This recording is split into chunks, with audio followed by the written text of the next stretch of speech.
ovdje je Goran PC i dobrodošli u jedan novi tutorial. Kao prvo, Sveta Božić, on ima Sveta Božić sa zakašnjenjem, onima koji su slavili sučer. I eto. Znači, u ovom tutorialu ću vam pomoći, znači reći ću vam kako da skinete pjesme ili videe sa YouTube-a. Znači, pratite me. Otići ćete na ovu stranicu. Samo malo.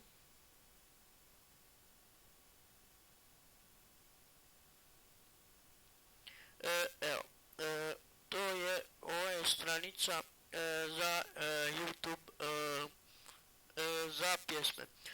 Znači tu ćete kopirati YouTube link i ćete convert video i onda download. A sada ću vam pokazati za video.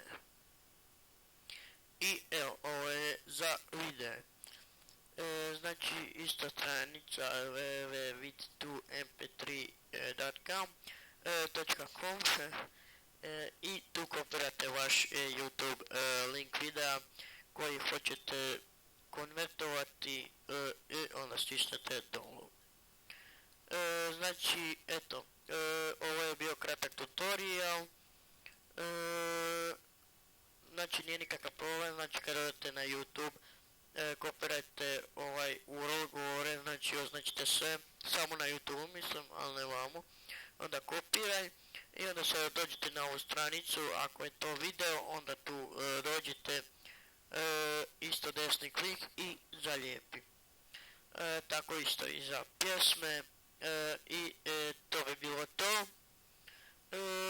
Znači, nadam se da ste naučili nešto novo. Ovaj video će biti za nekih 10 minuta na YouTube. Pozdrav do sljedećeg tutoriala ili gameplaya, znači možda ću kasnije, znači za nekih 3-4 sata, znači možda ću 9 sati, možda 10, izbaciti gameplay igre jedne, neću vam govoriti još koja, ali eto. To je bilo to, doviđenja ljudi, čao, i lajkajte našu stranicu na Facebooku Goran PC.